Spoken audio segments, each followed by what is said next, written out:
Բարի լույս Հայր ջան, առավոտյան տեսա Նիկոլ Փաշինյանի այս վիդեոն մի փոքր հատված լսենք, մնացածը ես կմեկնաբանեմ, կխնդրեմ տարածել, որովհետև շատ կարևոր է։ Վիզուալ բովանդակությամբ կարող են վաստակել, այսինքն այդ երևացող գովազդները նշանակում են, որ համապատասխան ալիքների տերերը կարող են նաև գումարներ վաստակել։ Պարոն Փաշինյան, ես նկատել եմ, որ դուք գրանցվել եք TikTok-ում, ունեք ակաունտ եւ հասկանում, որ նաեւ դուք եք տեսնում, թե ինչ է կատարվում հայկական TikTok-ում։ Ունենք անվտանգության խնդիր, որտեղ մարդիկ իրար արդեն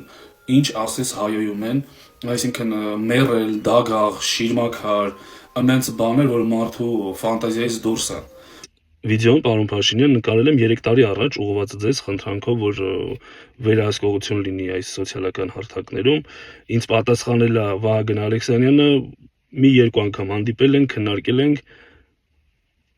ու չկա լուծում։ Կոնկրետ դուք հրահանգեք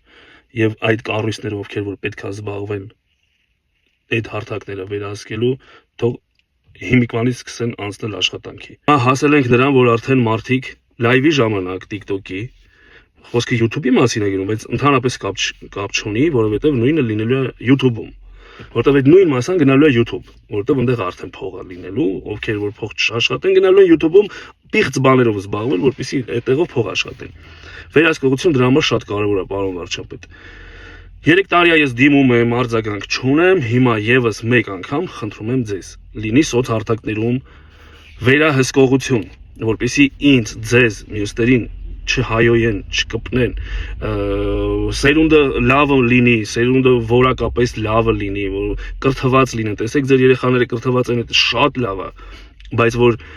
անգրագետներն են շատ երկրում, այդ արդեն շատ վատ է, որ օգտվելու ձևը չգիտեն, որ կարելի է ճիշտ օգտագործել դա,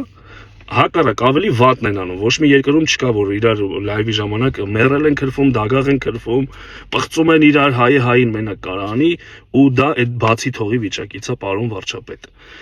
Ուրեմն տեսեք, հիմա հասել ենք նրան, որ լայվի ժամանակ երկու տղա համբյուրվում են TikTok-ում, ու դա քարոզ է։ Հիմա շատերը կմտնեն գրեն, ասեն Արամ ջան, Նիկոլի ուզած է դա, ես ուզում եմ ճիշտ հակառակը ապացուցեք։ Ձեր այդ քաղաքական ոչ մի բան ինձ չի հետաքրքրում ժողովրդին էլ։ Բայց մենք ուզում ենք մեր երկիրը մնա մաքուր, մաքսիմում մնա հայկական, հայավարի, ինչու՞ չէ, ավանդական, բարև ձեզ։ Մի խոսքով, պարոն վարչապետ, ես ամենաքիչը ասեցի, էֆիրի ժամանակ տղաներով համբյուրվում են, ուռում են հազար ներողություն, ծակվում են, ես սենց վիճակով եմ ասում, զզվելի, որ պատկերացնեք բոլորդ ինչի մասին եմ խոսում։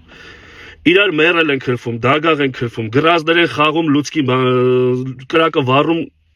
տեղադրում են ներքնազգեստի մեջ, խտացրած կաթ են լցնում իրանց սեռական օրգանների վրա, այդ ամեն ինչը տեսնում են բոլոր, շատ զզվել է, չեմ ուզում նկարագրեմ, որ դուք էլ չզզվեք։ Բայց մեր սերունդները փչանում են, եթե իմ երեխաները չկան TikTok-ում, դա չի նշանակում շատ լավ է, ես պրծա ու տենց։ Եկեք խնդրում եմ ձեզ, եւս մեկ անգամ, կարելի ասել նաեւ վերջի անգամ, պարոն վարչապետ, այս հարցը լուծեք։ Խոսքը մենակ TikTok-ի մասին չի։ Պարոն վարչապետ, համոզված եմ, որ տեսնեք, կկարգադրեք, որ այդ կառույցները, ովքեր որ պետք է զբաղվեն ու հարցը կլուծվի։